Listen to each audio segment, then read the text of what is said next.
रात की सब्जी में सुबह वाला तड़का। मालकिन, ये कल रात के छोले बचे हुए फ्रिज में रख दूं? आशा इधर आ। जी भाभी।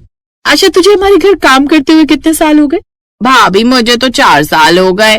तो पिछले 4 सालों से अभी तक नहीं समझी कि हमारे घर में रात की सब्जी सुबह नहीं खाई जाती? चुपचाप उसे नाली में फेंक दे, कोई नहीं खाएगा रात के छोले। अरे बहन जी, भाई साहब, आप लोग चाय पीजिए। हमारे घर के नौकर बार बार एक बात भूल जाते हैं, बहू ने जब तक ना समझाए समझते ही नहीं है। मुस्कान के मम्मी पापा अपनी बेटी के होने वाले ससुराल को देखने के लिए आए हुए थे, पर वहाँ पर जब मुस्कान की मम्मी ने उसकी होने वाली जेठानी की नौकरानी से रात का खाना फेंकने के लिए कहा, तब कुछ पलों के लिए मुस्कान की मम्मी को अजीब सा लगा। घर आकर भी उनका चेहरा थोड़ा उदास था। अब छोड़ो भी सुषमा, हर किसी के घर का अपना अपना हिसाब होता है। तुम्हें क्या लगता है, क्या वो सब सही था? मैंने खुद देखा, उनकी नौकरानी आशा इतना बड़ा पतीला भरा हुआ छोलों की नाली में फेंक कर आई थी। हम लोग तो अनाज का बिल्कुल भी अपमान नहीं करते।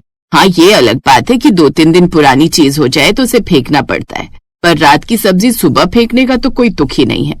जब सब्जी फ्रिज में रखी है, खराब नहीं हुई है, रात को बनाई हुई सब्जी को सुबह सुबह फेंक दो। बात बहुत गलत सी दिखाई दे रही है। मम्मी, आपकी बातें सुनकर तो मुझे भी बहुत बुरा लग रहा है कि मैं ऐसे घर में जा रही हूँ। अरे हो सकता है रोजाना ऐसा ना करते हो, कभी कभी कोई सब्जी फेंक देते होंगे। अब ये सब देखकर हम रिश्ता तो मना नहीं कर सकते ना। सगाई हो चुकी है, शादी की तारीख निकल आई है, और फिर समीर भी बहुत अच्छा लड़का है।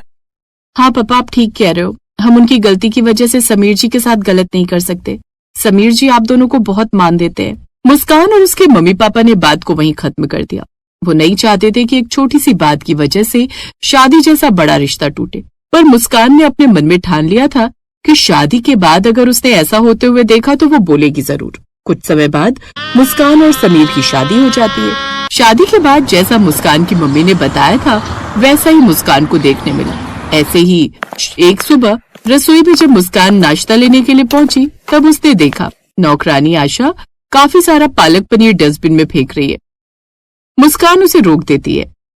अरे अरे आशा दीदी, ये क्या कर रही हो? रुको, ये पालक पनीर क्यों फेंक रही हो? छोटी भाभी, मालकिन ने बोला है रात को जो भी सब्जी या दाल बच जाए उसे सुबह फेंक दो। पर ये खराब थोड़ी है, लाओ ये सब्जी मुझे दो। पर भाभी, अगर मैंने ये सब्जी नहीं फेंकी तो बड़ी भाभी गुस्सा करेंगी।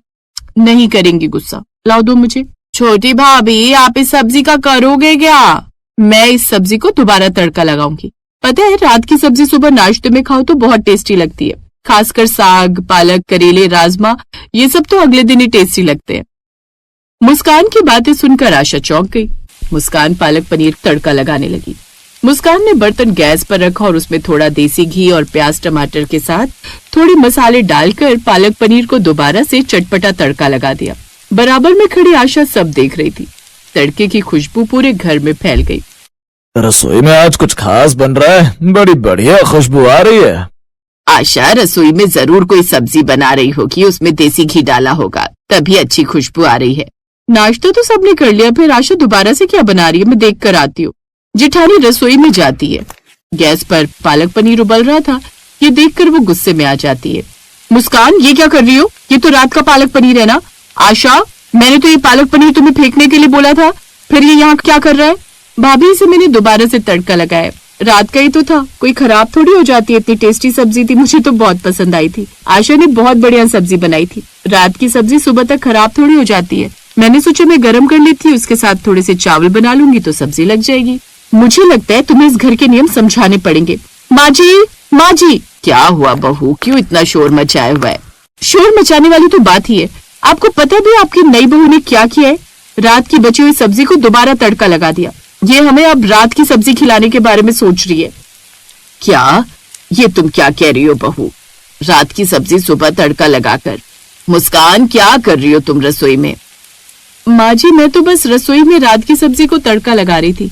पालक पनीर रात का बहुत अच्छा बना हुआ था, मैंने सोचा मैं गर्म कर लेती हूँ, सब चावल के साथ खा लेंगे। पर इस बात पर भाभी गुस्सा हो गई। आशा को आपने इतनी टेस्टी सब्जी फेंकने के लिए कह दिया। मुझे ये देखकर बहुत हैरानी हुई और दुख भी हुआ। हम अनाज बेफिजूल में क्यों फेंके जब अनाज खराब ही नहीं हुआ? मुस्कान, तुम्हें इसमें क्या दिक्कत है? अगर हमने रात की सब्जी सुबह फेंकने के बारे में सोचा, हम ऐसे ही करते हैं, हम रात की सब्जी को सुबह फेंक देते हैं। कोई बात नहीं, आप लोगों को नहीं खानी तो मत खाओ, पर मैं सब्जी फेंकने नहीं दूंगी। मैं अन्न का अपमान नहीं कर सकती हूँ। मैं आप लोगों को परेशान नहीं करूंगी, बस रात की सब्जी सुबह फेंकी नहीं जाएगी। उसका मैं जो भी करूँ वो मेरे ऊपर है। ठीक है आशा, आज से रात की सब्जी मत फेंकना, मुस्कान को ही देना। इसे ज्यादा शौक आ रहा है ना रात की सब्जी को तड़का लगाकर खाने का, तो इसे खाने दिया करो। थोड़ी बहुत मैं भी खा लेता हूँ बहू, पालक पनीर मुझे भी दे देना। मुस्कान की सास और जेठानी अपने अपने कमरे में चली गई। मुस्कान ने तड़का लगाया हुआ पालक पनीर अपने ससुर को दिया और खुद भी उसी के साथ चावल बनाकर खाए। कुछ देर बाद आशा हिचकिचाती हुई मुस्कान के पास आई और बोली, छोटी भाभी, अगर आप नाराज ना हो तो क्या थोड़ा सा पालक पनीर मैं अपने घर ले जा सकती हूँ? अरे नहीं नहीं, इसमें नाराज होने वाली कौन सी बात है, ले जाओ। अभी तो बहुत सारा रखा है, मैंने और पापा जी ने खा लिया, वो वाला सारा तुम ले जाओ। और हाँ, रोजाना जो भी रात की सब्जी बचा करेगी उसे मेरे लिए और पापा जी के लिए निकाल कर। तभी समीर भी आ जाता है। मुस्कान, मैं भी थोड़ी बहुत रात की सब्जी खा लिया करूंगा। मुझे तो मम्मी और भाभी मना करती हैं, वरना मुझे इसमें कोई एतराज नहीं है। जब मेरी वाइफ खा सकती है तो मैं क्यों नहीं? छोटी भाभी, मुझे ये देखकर बहुत खुशी हुई कि आप अन्न का सम्मान करते हो। भैया जी, आपको पता है जब मेरे से मालकिन और बड़ी भाभी रात की सब्जी फेंकने के लिए कहती थी तो कई बार मेरा मन करता था कि मैं उनसे कहूँ कि ये रात की सब्जी मुझे दे दो, पर डरती थी बोलने में। आपको पता है भैया जी, मेरे घर तो सुबह के समय खाना ही नहीं बनता। कभी कभी तो रात को हम रोटी नमक लगा कर ही खा लेते हैं। क्या करूं, जितने पैसे मालकिन देती है उतना तो किराया चला जाता है। मेरे पति रिक्शा चलाते थे पर उनका एक्सीडेंट हो गया, इस वजह से अब वो घर पर ही रहते। सारे घर का गुजारा मुझे ही करना होता है। तभी मैंने छोटी भाभी से कहा कि सब्जी मुझे दे दिया करें, मुझे बहुत सहारा हो जाएगा। बोलते बोलते आशा का गला सूख गया। उसकी आंखों के आंसू उसकी गरीबी बयां कर रहे थे। रसोई के बाहर खड़ी मुस्कान की सास और जेठानी को भी अपने किए पर बहुत पछतावा हो रहा था। वो दोनों अंदर आए। मुस्कान, आज तुम्हारी वजह से हमें अपनी गलती का एहसास हुआ है। हम इतने सालों से अन्न का अपमान कर रहे थे, खाना वेस्ट कर रहे थे, पर ना जाने कितने ऐसे लोग हैं जिन्हें खाना नसीब भी नहीं होता। हमसे बहुत बड़ा पाप हुआ है। आशा, रात की जो भी सब्जी बचेगी अब से हम सब सुबह तड़का लगाकर खाया करेंगे।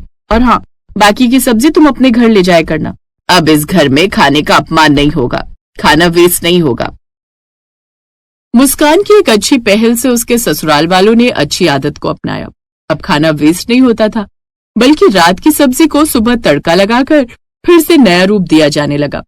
ये कहानी हमें यही संदेश देती है कि रात की सब्जी, रोटी, दाल हम सुबह नाश्ते में तड़का लगाकर और गरम करके खाएं तो इसमें कोई बुराई नहीं।